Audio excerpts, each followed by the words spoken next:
The research theory proposed here today suggests that it's not just human and financial capital that are needed to cultivate economic prosperity.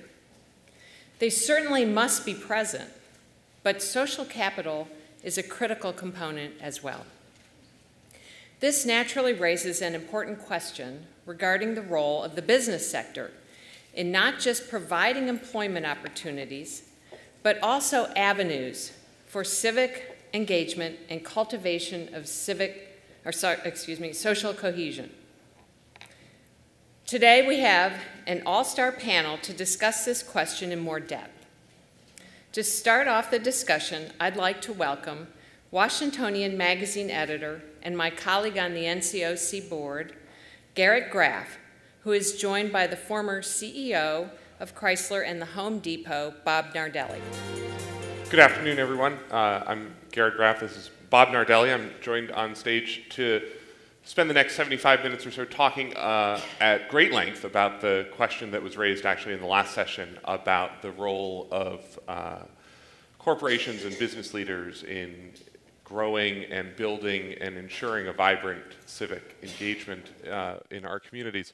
And I'm particularly excited to kick this off today with Bob Nardelli, who has worked really hard on these issues through a 40-year career in corporate America, first with GE and then from 2000 to 2007 as CEO of Home Depot, more recently CEO of Chrysler, and is just a really, really tremendous career at all levels and in all sectors of the U.S. economy. So, Bob, you have this amazing career and this huge background in the intimate details of some of the most successful corporations in America. Did you ever find where the light switches were in Home Depot? Aisle 8. No, it's, I thank you for that introduction and thank you for the opportunity to share some of my insights. It's humbling to sit in the audience and listen to some of these wonderful stories. And patriots, congratulations. God bless you for all that you did for our country and all of the men and women that served with you over the years. We owe you a deep debt of gratitude. And certainly for all the public officials here and all the panelists here. So it's, I'm happy to share some of my insights over those 40 years.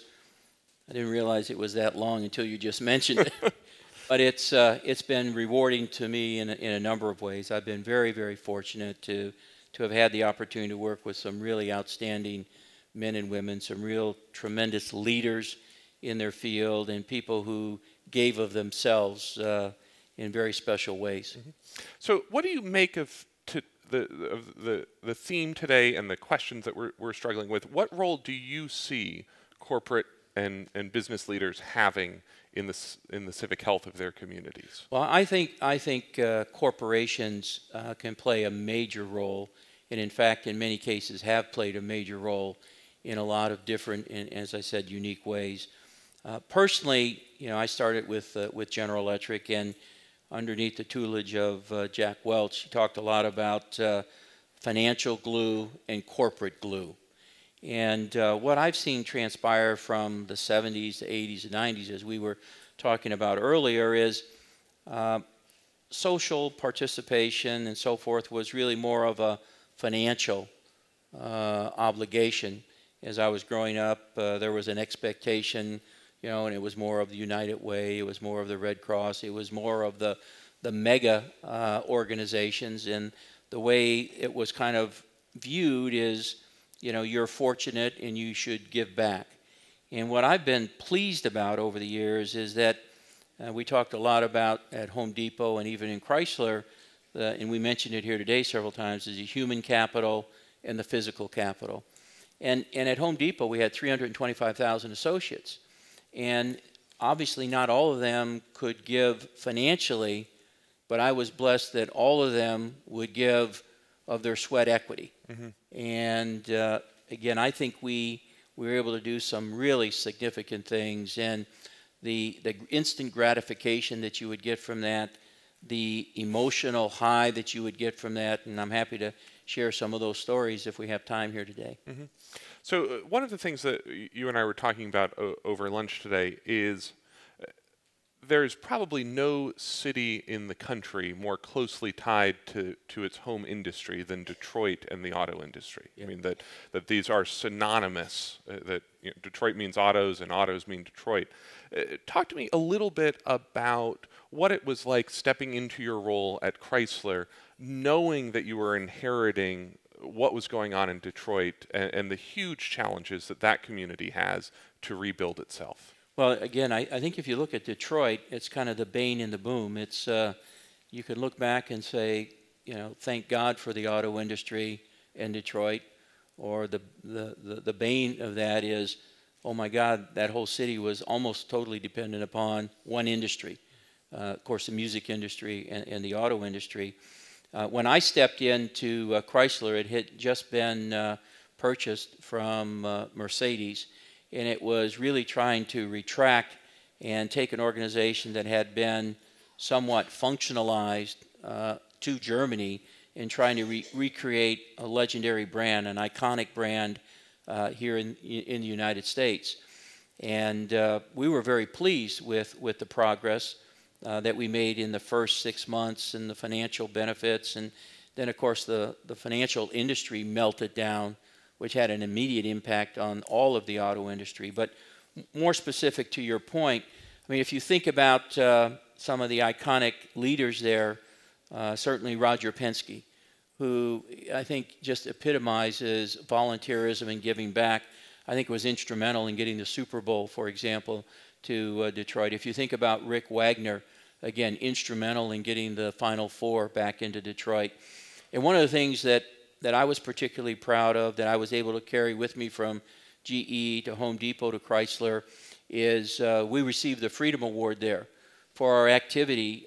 We put online a certification program so that the men and women that were being discharged would already be qualified so they could go to work at one of our 3,000 dealerships across the country so that they could apply their technical skills. The Freedom Award being one of the highest awards that the Department of Defense gives to civilian leaders to show corporate citizenship in particularly in regards to the military, which you won at Home Depot and then later at Chrysler. Yes, I was very, very blessed to have been recognized twice in 2 different corporations with that. But the other thing, we were talking about, there was a young lady that asked about abandoned land and so forth, and one of the things, again, the advantage of having these experiences and the portability of your skills and your knowledge, we immediately introduced, there's a myriad of agencies, but we've been a big supporter of Kaboom. And one of the first things we did was to do a playground in inner city of Detroit. And we used that as a stimulus to then get every dealership involved. And the dealers loved the idea of bringing it together at the corporate level from an organizational standpoint, but then localizing it in their communities. And the dealers really embraced this volunteerism because it allowed the men and women in the dealership, it allowed them to show appreciation for the men and women that purchase the products in the community. And I think that's what it's all about, is creating this human capital and this physical capital and bringing it together in a meaningful way. I always like to deal with volunteerism and services much like I do running the business, in that my priority list is always horizontal, not vertical, because then vertical you're somewhat sequential. And horizontal, it's always incumbent upon the leader to create a vision, to create the metrics and the accountability, and create the right kind of environment where each of the functional leaders, and one was certainly volunteerism and giving back into the communities, and to have the same rigor and the same commitment, and therefore create the excitement across the organization, was always a rewarding thing for me. I mean, one of the, you were talking about what some of the boldest things you may have ever done. I don't know if this is bold, but Home Depot is a relatively young company, and one of the ways we celebrated our 25th anniversary is we set a pretty significant goal. We said we're going to have a week of service across America, Canada, United States, and Mexico. And we committed to 250,000 hours of service in 7 days. And we identified 1,300 projects. And that's how we wanted to celebrate our 25th anniversary in giving back to the communities that have been so good to us, and to really localize it rather than just some corporate recognition. And again, I was blessed to be able to, over 7 days, go to at least 1 or 2 cities a day and participate in every one of these programs, refurbishing a school, providing uniforms so that high school students would have the right clothing and interviewing skills, working on playgrounds, a myriad of things. And at the end of the week, really, it was an emotional experience for me to look at each of these pixels and to come up with a mosaic of what volunteerism was all about. And I really believe when we, a lot of times we read in the media, not in your publication, of course, but sometimes we read in the media about corporate America. And the way I like to think about it is corporate Americans. And I think there's probably less bashing that would go on if we thought about corporations as individuals. Men and women just like all of you in this room. You could say corporations are people too. Corporations are people too. Who said that?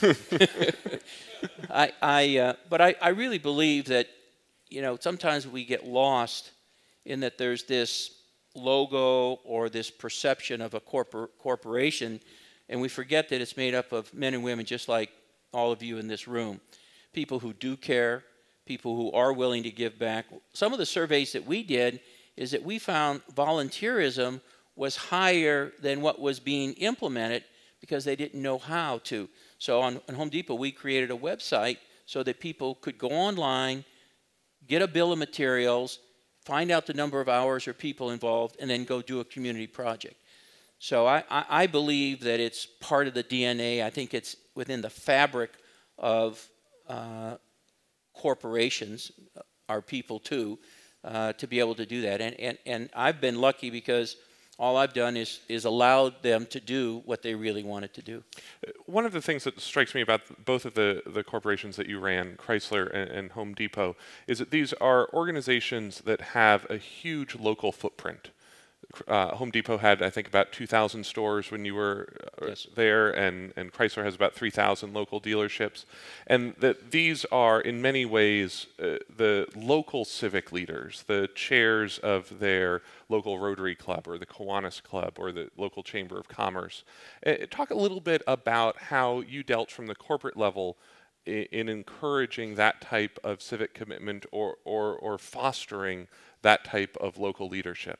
Well, again, I think I was really lucky to, go to school early in my career in General Electric under Jack Welch, and again, as things evolve and priorities become more apparent, one of the things we did, you call it MBOs, management by objectives, or your evaluation screen, but we had an evolving rigor where we would look to our employees, our associates, and we would want to know what they were involved in. And we would want to then be able to, if someone wanted to join a board, if somebody wanted to join a non-for-profit, then if they were willing to put their energy and personal time in, we felt some obligation to provide some financial backing so that they could do and execute the projects that they wanted to do. And so it was that evolution and that coming together of the individuality and the localization, to your point of, not one size fits all, not one project. So some people were interested in a variety of different nonprofits, and we encourage that. We encourage the diversity of selection of nonprofits, and we encourage the diversity of our associates that participated in that, and we recognize and reward their performance. John Bridgeland mentioned this earlier already. Talk a little bit about Home Depot and disaster response in communities. He had mentioned it in the context of the work that Home Depot did after 9/11, but I'd actually be more interested in hearing you talk a little bit about the response to the hurricanes, Katrina and Rita. Well, we took disaster response as serious as we took anything within Home Depot, and we had as elaborate a facility as you would find at FEMA. Matter of fact, Secretary Gutierrez, a number of Secretary of Commerce came and visited our facilities. It was hot. It was a hot site. So all we did was walk in and flip the lights on any disaster. We immediately had a central data room. We had a logistics room, and we had a supplier vendor room. And so we would watch any of the major broadcasts, for example, and we knew that the first responders' shoes, for example, were burning. And we didn't wait for a purchase order. We sent 400 pairs of shoes. We knew that the respirator we sent. I mean, we were really pleased. We were the first to be able to get through into 9/11 with our trucks unfettered.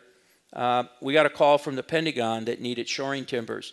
We started with trucks in California. Within 24 hours, we had all the shoring timbers there, and we were able to rebuild. We provided all the materials for the roof, and the memorial that is there behind the Pentagon. We played a major role in doing that. So our associates loved doing that.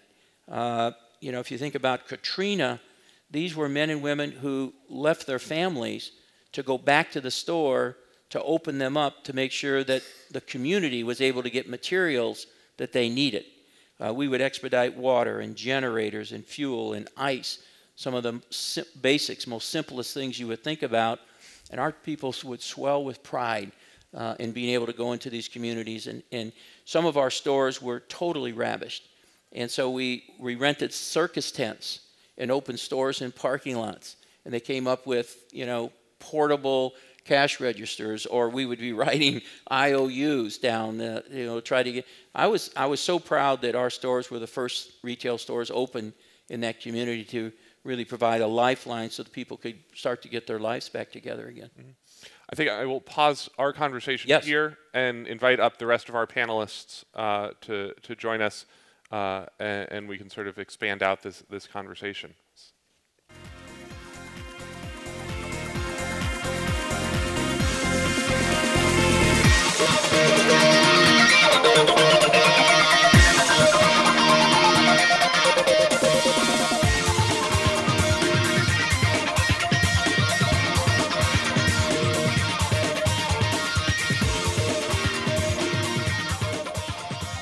Okay, well, thank you all for joining us. So from the bios of this exciting and interesting group of people are in your program, so I will not spend too much time introducing them, but all the way on the end of the stage here, we start with Dina Powell, who is the president of the Goldman Sachs Foundation and the global head of the Office of Corporate Engagement at Goldman Sachs.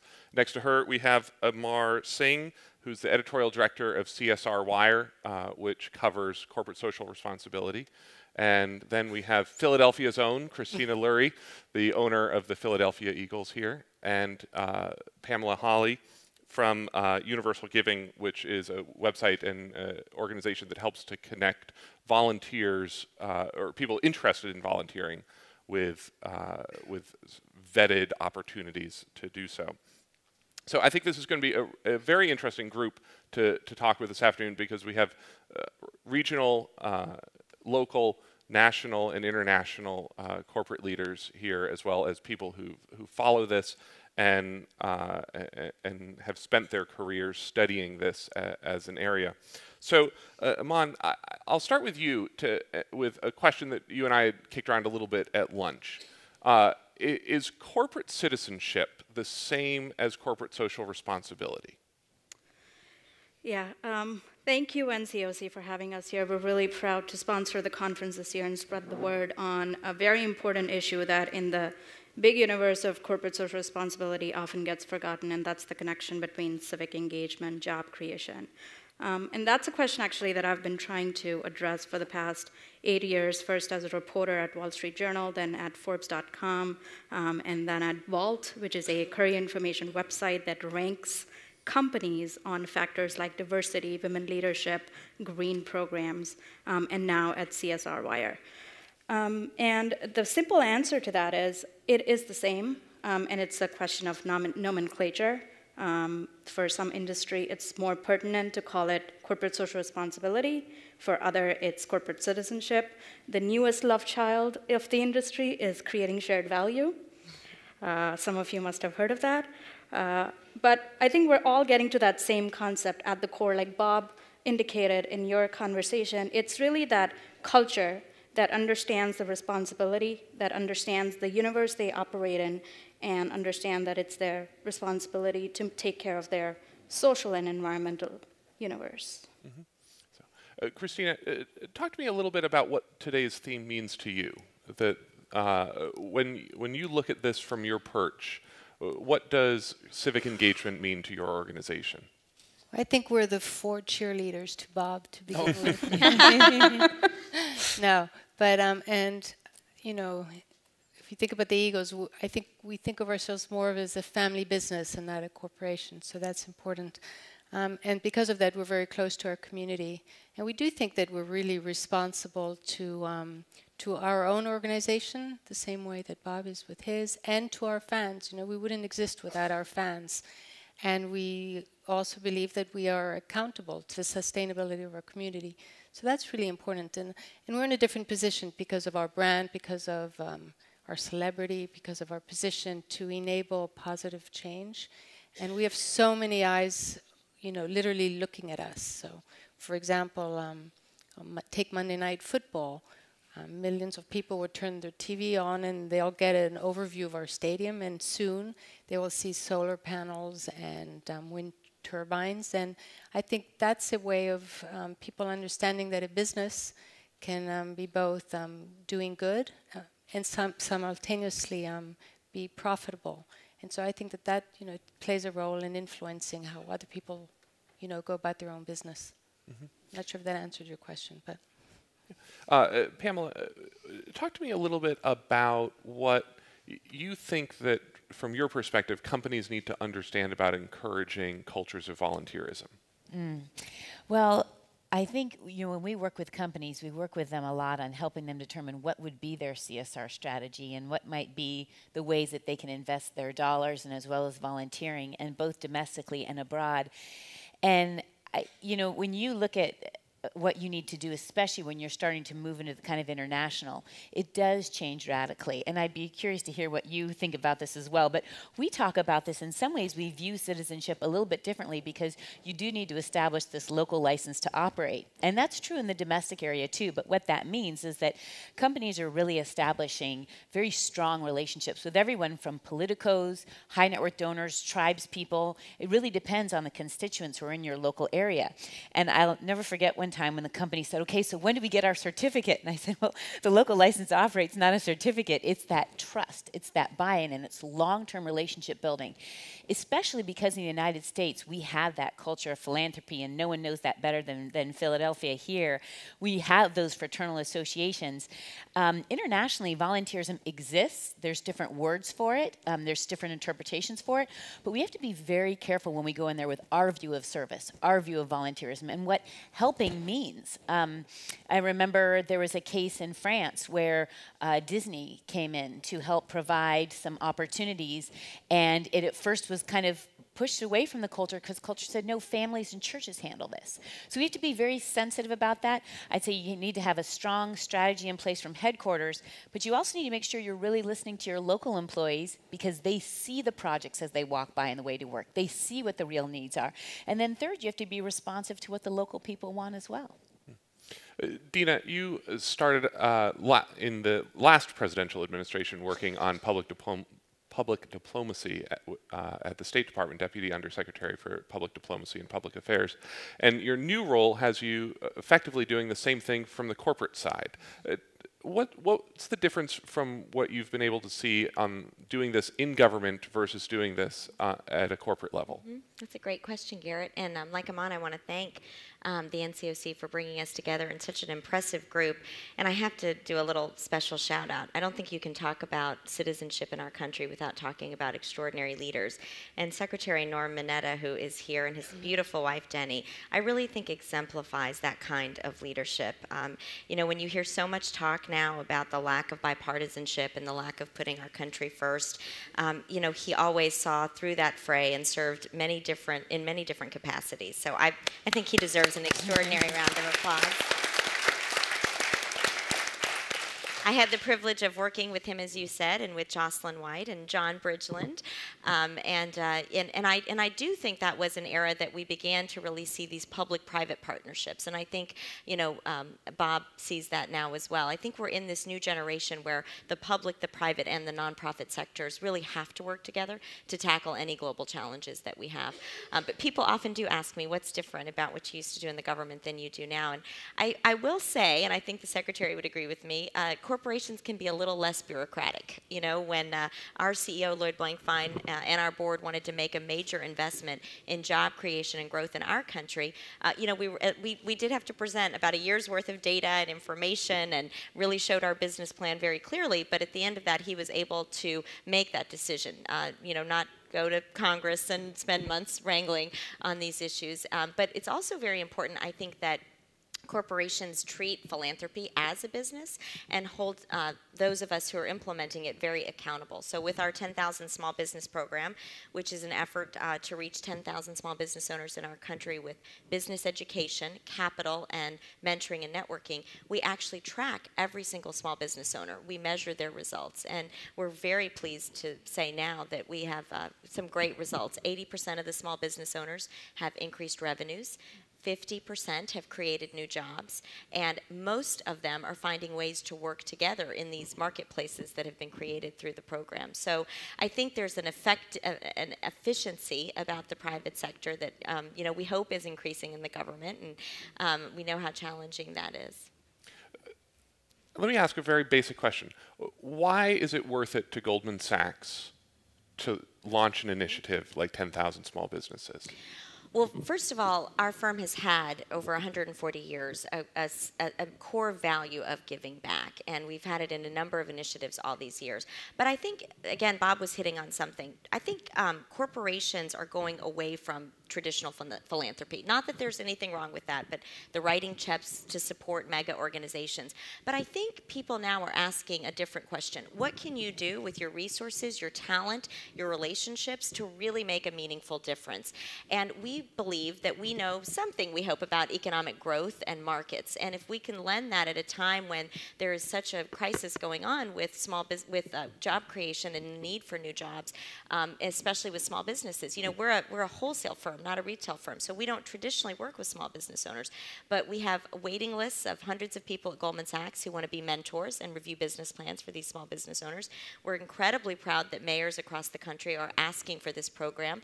We're delighted that Mayor Nutter and we have had a number of conversations. And so it's really been important for us to, you know, see how we can make a difference. But what Lloyd always says, the number one reason we engage in what we call corporate engagement is because of our people. In order, the differentiating factor for Goldman Sachs is, do you have the best people? And to retain and recruit those people, they really want to work at an institution that gives them an opportunity to give back in a very direct and meaningful way. And I'll just say one other thing, because I was so incredibly moved by Captain Marvin. I'm sure everyone in the room was.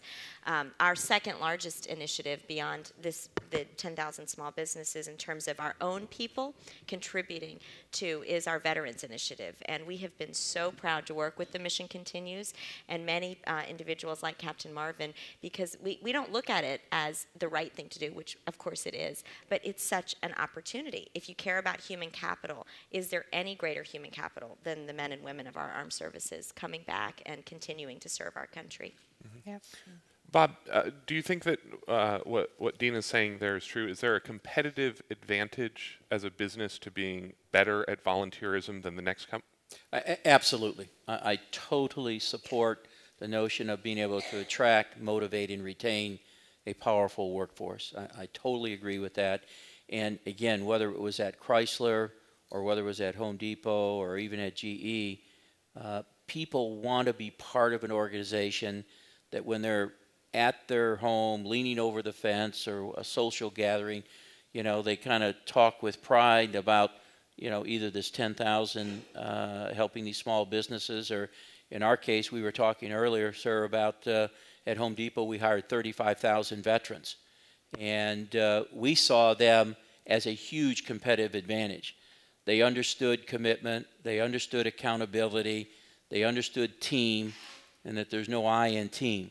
And just a quick story, I had a junior military officer in front of me, and I said, young man, you don't seem to be too intimidated by this line of questionings. He said, with all due respect, sir, having my shot off is a lot more intimidating than you. So, Pamela, the companies that you work with, do you find that they view this as a possible competitive advantage as well? Absolutely, and even if they don't, then we help them see that. I think, you know, it's not just about going in and saying, okay, where's the dollar go? Where's the volunteer go? It's never about that. That's really the tactics, and that needs to be delivered later.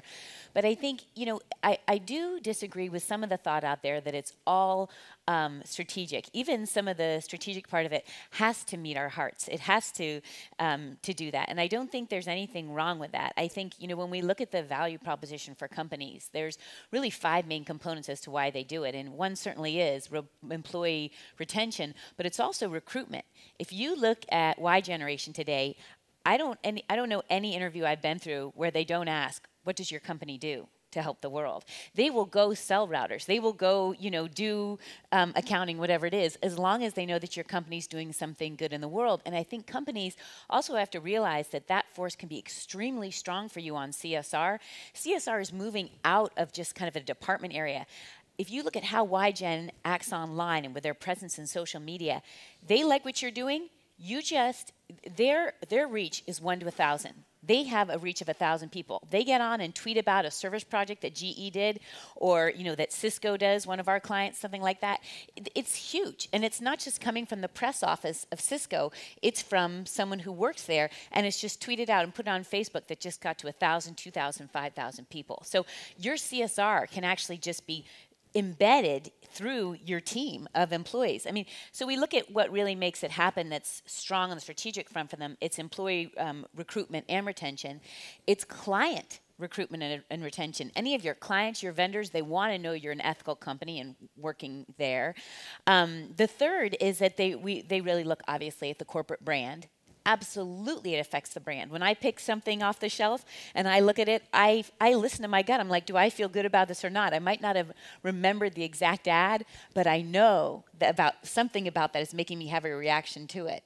And it could even be referrals from friends, whatever it is. So I feel about that brand as well. And then you look at the local license to operate. Absolutely, if you're dealing on the international level, you've got to be able to have that where you're not just coming in from the outside. And I think the big thing that's changed in strategy and companies is that we used to have this view, let's say if you're a mining company, you would come in and let's say you went into the earth and maybe you damaged some of the earth, but then you came in and you built some schools later.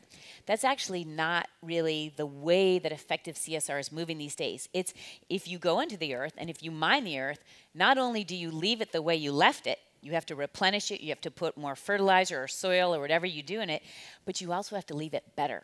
And some of the companies we've worked with, for example, talk about achieving positive water balance. If they take water out of the system, they actually return more water to the system through agriculture or farming projects. So I think that's where the CSR strategy is really heading. But I do think we always have to look at the heart. I don't think there's any employee that probably goes at Goldman Sachs and says, great, I'm going to go do this because it helps Goldman Sachs brand. Maybe they might do that, but they're doing it too to say, I want to be a part of this culture. I want to be a part of helping. So the Eagles are such a great local brand and so beloved by their fans here. It stirs a lot of passion with a lot of people. Something that I learned to my detriment at Washingtonian Magazine, which one of the most valuable lessons I've learned as editor of the magazine is when we had Donovan McNabb move to the Washington Redskins. He never put a Philadelphia Eagle on the cover of Washingtonian Magazine. And Why not? You have these players who have are such role models to their fans, and particularly young fans. How do you think about using the huge role models that you have, literally huge role models you have, and deploying them in the community? Well, our philosophy at the team is, it's obviously economically driven, but it's really values driven. And when Jeffrey and I bought the team, within days we realized, my goodness, we have an incredible platform to make a difference. And our fans are the most insane but loyal fans. And so what can we do, and what can we galvanize, our community behind in terms of, using our brand, using our players. Our players are the role models for the kids.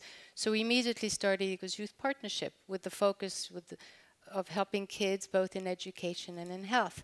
And I'm just using one example. We started Give Kids Sight Day because at the Eagles we have our Eagles iMobile, and we help 5,000 kids during the year in terms of vision care.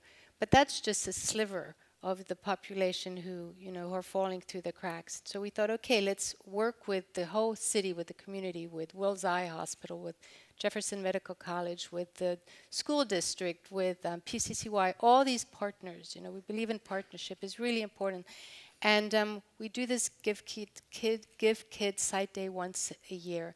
And in that one day, we see over 1,500 kids, who really need this eye care. And yes, the kids, get the benefits, but all the organizations, including us, and all our volunteers, within the Eagles, it's a quid pro quo. We get as much as we give out. And that's really, really important. And the result of these efforts has been actual tremendous recognition. The Eagles won last year's Sport of the Year. Yes, the Beyond an Sports international Award. international award for the most civically engaged sports team in the world. No, we were really honored to be the winners, and that's in large part because it's not just back to the partnership, and it's not just what we do, but the community really supports our endeavors. Or when we start a new campaign, we know our brand. We know that, yes, of course, we want to win a Super Bowl and we want to win championships, but that's not always within our control. But what happens off the field is, and we can all benefit from that. So whether we started, with tackling breast cancer, which is a campaign we started a number of years ago during the month of October, and within a couple of years, the NFL realized that here's an opportunity to really raise awareness. And we have a huge audience of men and women. So now it's league-wide. All the teams in October have tackling breast cancer. And then with Go Green, which is our environmental wing, what kind of planet do we want to leave our future generations?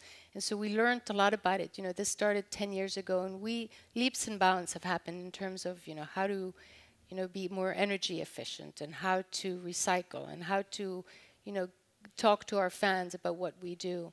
And there again, we've become a role model, and it's a trickle of down effect, and the other leagues are following suit. And it's really about, and even our vendors, Aramark, which is this big corporation, when we first joined, they worked with us in our stadium. They were like, Go Green, what does that mean? But they've embraced it fully, and they're taking the message to the other stadiums and the hospitals and the schools that they're in. And it's really, spreading our wings. Mm-hmm. So, Bob, what do you think, from your perspective, as a CEO who's looked out on civic engagement, what do you wish that more people understood about what matters to corporations in terms of volunteerism? Well, I think a couple of things. John said, again, I was very fortunate to be part of Hands On Atlanta that then grew into Points of Light with Michelle, Michelle Nunn, and to be able to mobilize 1,000 corporations and to allow them to come in and observe, see all of the social benefits from it, the esprit de corps that it builds, the corporate cultures that it builds, the bonding with suppliers, customers, consumers. I mean, I think that's a big part of it. I think the study that was talked about today, again, I champion bugling that out there, so that there can be a data-driven approach. Not that it's about making more money, but it's the benefits of employment. Employment spurs better economy. Economy spurs, growth of corporations, small or big. And I just think we're blessed in this country. And I think that, it allows us to dig deep and to reestablish the competitiveness and the true meaning of, this building that we're in here today, 225 years ago.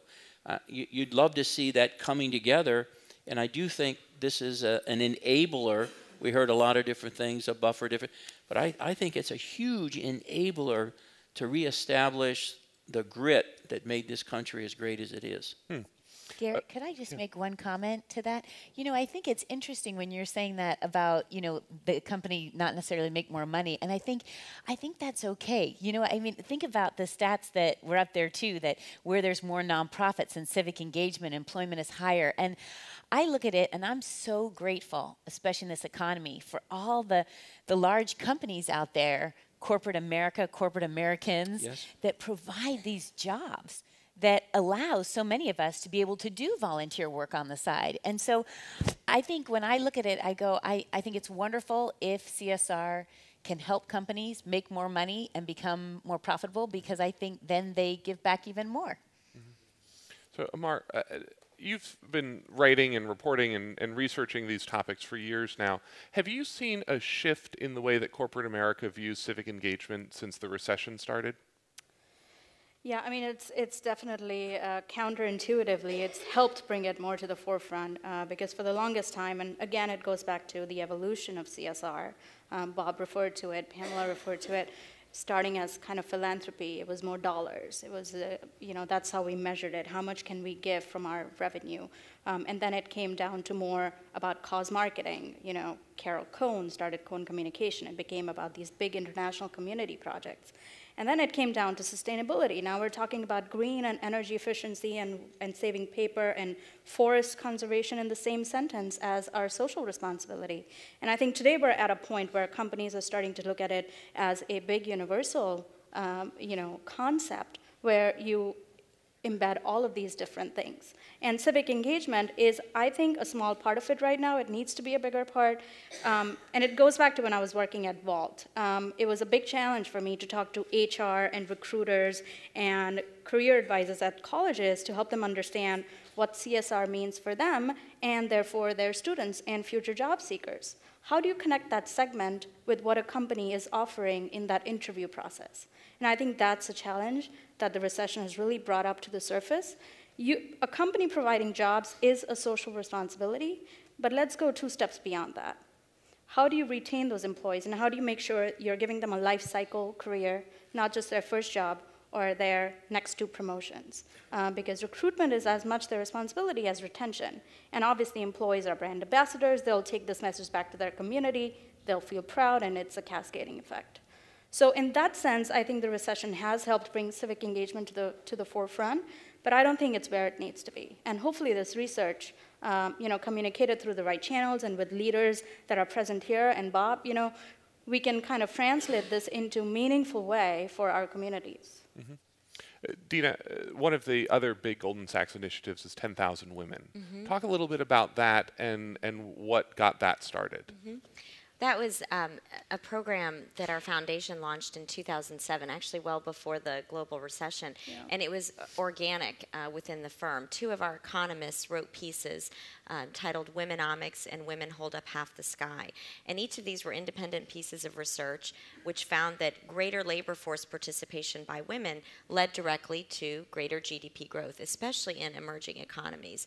And, it's intuitive, but it's really important to have that data. But obviously 50% of society participating in the economy or not makes a big difference in your growth. 4 years in, we've reached 7,000 of the 10,000. We're on track to reach 10,000 next year. We operate it with a network of 70 academic and nonprofit partners reaching women in 43 countries. And what was really exciting for us is that we believe that we found a white space investment opportunity. A lot of great work had been done in the microfinance space, but really nothing had been done to help those women that had small and medium-sized enterprises and with a bit of support could really take off and create much-needed jobs and growth. We always got asked then, though, why women? And, there was a lot of data on the social development side as well. Women reinvest. They reinvest 90% of their income in their society. So an economically independent woman anywhere around the world will take those proceeds and ensure that her community is better off by way of better educated children, health benefits that are much greater to the community. Not wanting to upset the men here, but Nick Kristof has a wonderful book out called Half the Sky with research that showed that what men spend on, especially in emerging economies, are not those worthy things. They tend to spend money Cars differently. and contracting equipment. No. Well, drinking. and some other things. But we are really excited that this initiative is something that, you were asking me earlier about the public and private. Our CEO actually joined Mrs. Obama and Secretary Clinton 2 years ago to form an expansion of the program because the Secretary Clinton saw that economically empowering women around the world also directly led to national security imperatives. And it's really been interesting for me, having worked for Secretary Rice and now working on the private side with Secretary Clinton, to see that our amazing national security leaders see this not just as smart economics or smart from a community benefit standpoint, but if you kind of used to always say, if you want to predict how a country will be, if you want to predict whether it will be a more peaceful place, see how they treat the women in that country. And that's a really good indicator of whether or not it will be a solid ally for the United States, whether they will be focused on security, because women are really interested in investing in the next generation. How do you think differently about the civic engagement that Goldman Sachs does internationally as opposed to domestically? Well, I don't know that we think about it differently. We have offices all around the world. There are 140 languages spoken at Goldman Sachs, and we have our people in Bangalore and Mumbai and in Sao Paulo are just as eager. I do think maybe that's sometimes differentiates us from our competitors because, as Pamela rightly noted, I think the international corporations are catching up, and frankly, individual philanthropists globally are, because there is, I think that's something Americans should be extremely proud of. I mean, we certainly lead the world in corporate and individual philanthropy. And so, for us, it's a great opportunity for our people to be very engaged everywhere. And when we think about being a good global citizen. Our 10,000 Small Business Initiative has really kind of been exploding because of the need here in the United States and how proud we feel to work with community colleges and local mayors to implement it. I see the microphones moving down the aisles here, so I think that means it's about time to open things up for questions. So if we can bring the lights up a little bit and raise your hand, and we'll get a microphone to you. Down here? Hey, Garrett, I think we're going to take the first question from online, where there's been a good discussion taking place during this panel. I'm going to try to wrap a couple of them here. Really looking for examples from the panel about the following 2 points. First, any examples about how corporations are effectively bringing citizens, consumers, to the decision-making table? So bringing the people who you're trying to reach, the volunteers, into the boardroom. And then examples of how companies are really using the value of pro bono and skill-based volunteering for their employees and in their communities. Yeah. How about you take consumer, Bob, and I'll take employee engagement. Well, we did a number of things. I don't know if this is exactly on the mark, but for example, one of the things I did at Home Depot is, I would walk 300 stores a year and walk the aisles and take the opportunity to talk to the consumers in those stores to get reaction. We implemented the Net Promoter Score, where a consumer would provide feedback immediately upon the sales transaction. We required our board of directors to walk X number of stores per year. At Chrysler, we were continually having focus groups where we would bring in the end consumer into our design dome and get their impressions on fit, on finish, on electronics, on various innovative aspects of the cars that we would be rolling out 18 to 24 months ahead. So that's one quick response to a question. I hope it's on target. Right. Dina, and then maybe Pamela. Sure. Well, on the employee engagement, you've heard it referenced now many times how important this is to keeping your talent and recruiting the best and keeping them motivated. We have a program called Community Teamworks, which has been operating for 15 years, which allows every single person at Goldman Sachs globally to take a day off to work at a nonprofit. And every year we have nearly 30,000 people participate in this initiative. And that's really done a number of very positive things. It obviously keeps our employees motivated, but it creates new relationships for the firm all around the world with organizations as varied as the mission continues, Habitat for Humanity, a lot of charter schools. I was really moved last year. We had an amazing program in Bangalore where we had over 100 volunteers work at a series of orphanages in a very poor area near Goldman Sachs there. And I think the thing that moved me the most was there are, you can imagine at Goldman Sachs, these employees tend to have an opinion. They tend to be pretty strong-willed individuals. And so we got a torrent of phone calls, not just saying it was great, we loved participating in this project. They said Goldman Sachs now has to fund the expansion of all these orphanages. We demand it. So you also get a lot of feedback and opportunities to invest even further. And if you respect, like Bob sounds like he did, respect those wishes, it really makes a big difference. I think some of the key examples would be, for example, with Deloitte. They're a very prominent consulting firm, and they have just one of the most prolific commitment to giving volunteer engagement hours. And they've made their CSR program so tight. They do consulting, and they do that exact same thing back with the nonprofits, and they have a whole national workforce that commits to doing this kind of direct service and this volunteering, which also helps spread the word about Deloitte services as well. A second one definitely is Fluor Corporation. They went and they put together for their centennial, their 100-year celebration, an opportunity whereby all the employees could nominate nonprofits who would be able to receive rewards, but the nonprofits had to be able to demonstrate really high levels of proficiency and business results. And then they took it to another level, and what they did is they said, okay, and then the most exemplary of those winners would get another award by showing that they continued forward on their promises of what they said they were going to do in the following years in nonprofit in serving the community. Now, the key about that is, how is it really being brought into the boardroom, is because the CEO is the one who is requesting these centennial celebrations, and they see this is tied into corporate strategy, and they see that this can help not only get the word out about the brand and positive work on the ground, but also get the word out about the good work that Fluor is doing. And the final is also with Symantec. When Symantec redid their CSR programming, again, CEO extremely involved. A lot of their objectives, some of them are for-profit, some of them are nonprofit objectives. And Symantec went around and interviewed and we did this for them, interviewed more than 75 stakeholders within Symantec about what they thought would be best for the company and for the community, and they were VP levels down to people who just were really active and really cared no matter what their title were. So I think we're starting to see that level playing field, and I don't know if it's brought into the boardroom or not, but it's getting closer.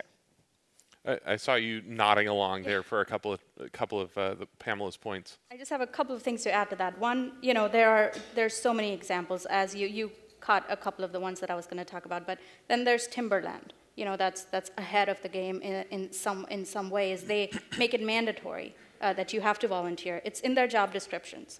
And I think that's the level we need to get at as a mainstream corporation, because I think for a majority of the population today, and I'd love to hear from the room if there's disagreement, we still think with two hats. We think as a consumer in a certain way, and we think of an employee as a certain way.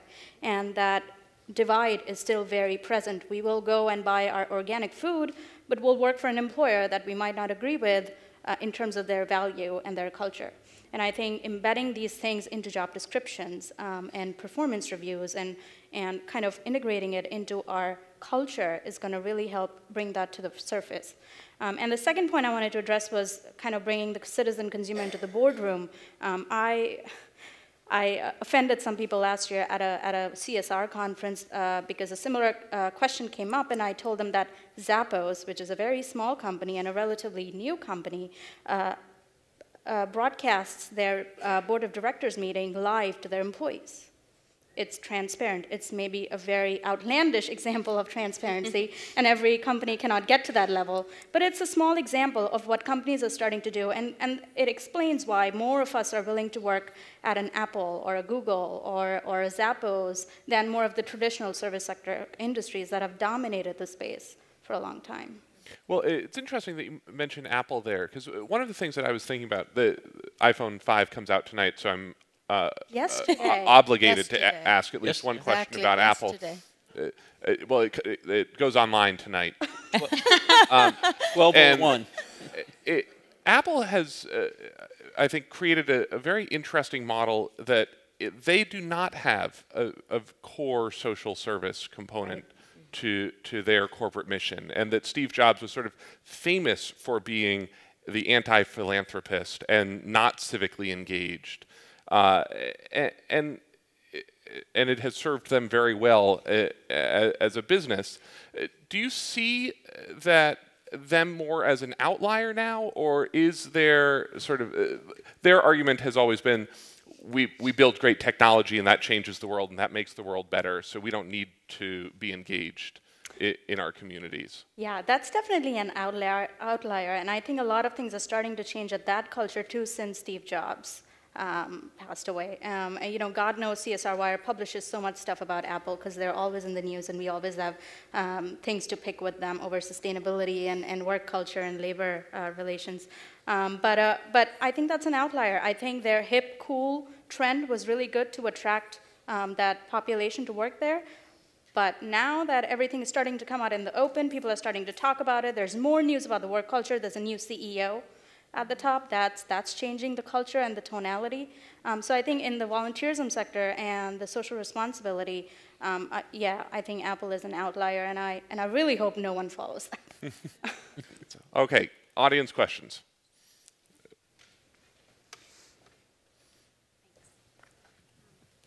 Hi, my name is Sophia Chitlick. I have a question about service learning. So you've been talking a lot about CSR as a way to attract and retain really great talent, and I think the millennial generation is really looking for that, looking for way more meaning in our own work than a lot of generations before us, and a lot of learning and personal development, personal growth.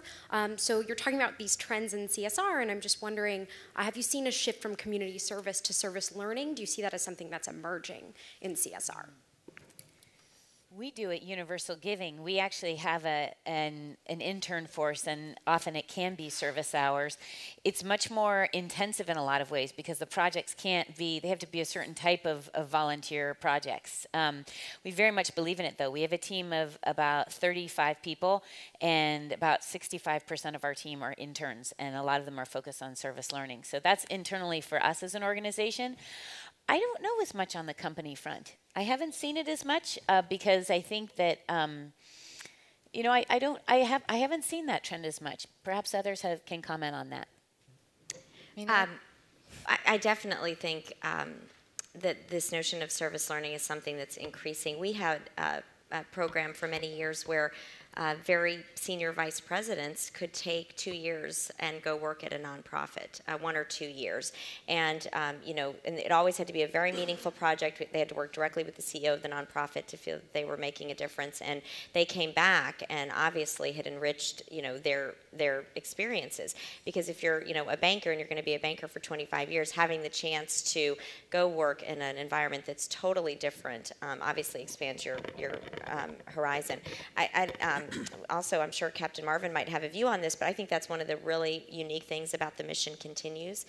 This is an organization that was started by a wounded vet who returned and used his combat pay after he'd gone to see many of his fellow the men and women that he served with who were wounded, who lost a leg or an arm, and he would go see them in military hospitals and kind of have, feel sorry and say, what can I do to help you? And, many of them would say, well, I just want to go back to my unit. I want to keep serving. And he knew they weren't going to get to go back to their unit, and he knew that they were this, group of extraordinary talent. So what the Mission Continues does is actually places extraordinary men and women like Captain Marvin in short-term assignments in nonprofits and gives them a stipend. And we were extremely proud at Goldman Sachs to scale them from serving 80 veterans a year to now 500 2,500 veterans a year. And one of the most important things that happens in that service learning situation is that coming off the battlefield, if you will, does take some time in rehabilitation and connectivity with a different set of skills that you need to learn, and then you're much more likely to be able to secure a private sector job. And we've been extremely proud at Goldman Sachs to recruit from the Mission Continues as well. Christine, did I see you try to jump in there? Well, it's different. I mean, we're a much smaller organization, and so we can't really send people out into in the community. But we do definitely have a strong internship program, and we often try and hire from the interns into the organization whenever it's possible. Not so much on the football field, but off the. I mean, sometimes you never know. Over here. Thanks. Hi, my name's Karen Pacifico. I'm with a small NGO in San Mateo, California. I just wanted to say, in defense of Steve Jobs and of Apple, that his wife, Lorene, does enormous amounts of outreach, and the family wealth was in Pixar, and Apple had a near-death experience. And so Apple's stance, I think, is that to protect the company, you concentrate on your knitting, effectively, but where they did have a great success in Pixar, they do enormous outreach and have created a program called College Track, which helps kids keep a mentor through high school and college. So, but that leads into my question, which is that the most important thing that a company can do is to provide jobs with good salaries in our communities. And when you see a company under duress, and so many American companies are, you realize that the companies that are represented are very strong ones and have the luxury of doing, making the extra effort, doing the extra things. And I'm thinking that I would like someone on the board to comment on the balance between outreach globally, creating those jobs in China and India, and outreach into American communities, and if that balance needs to be redressed. I don't really blame US companies, but I think the technology moved so fast, and telecommunications accelerated what would have taken generations in the 40s and 50s and 60s, suddenly in the 90s and the aughts, enabled enormous numbers of jobs to move and to be networked back. So it wasn't so much a choice to favor global things, but it was the outcome of the technology where it is. And does that issue have to be redressed? And is there a citizenship issue for the rest of us in helping companies, concentrate or strengthening them so they can provide good paying jobs in our communities here? That sounds like a tailor-made Bob Nardelli question. Well, Yep. I'll give it a shot, and I'll preface it by, I don't mean to offend anybody, but I guess, at least from my perspective, when I looked at that, it was not about outsourcing jobs. It was about retaining global competitiveness. And for me to be able to continue to be competitive, and for me to be able to generate a profit so that I could fund 250,000 hours of service that equated to over $5 million in kind of equity. I never had a strategy that said I want to outsource for the sake of outsourcing. My strategy is where do I have to go to either bring technology to my consumer because I didn't have it or I wasn't able to get it, and or what did I need to do to compete, because as consumers and volunteers, I think you said it, we're employees and we're consumers. If I have to be price competitive because I don't have any unique competitive advantage, it's a commodity, and I haven't been innovative enough to differentiate it, then I have to compete on price.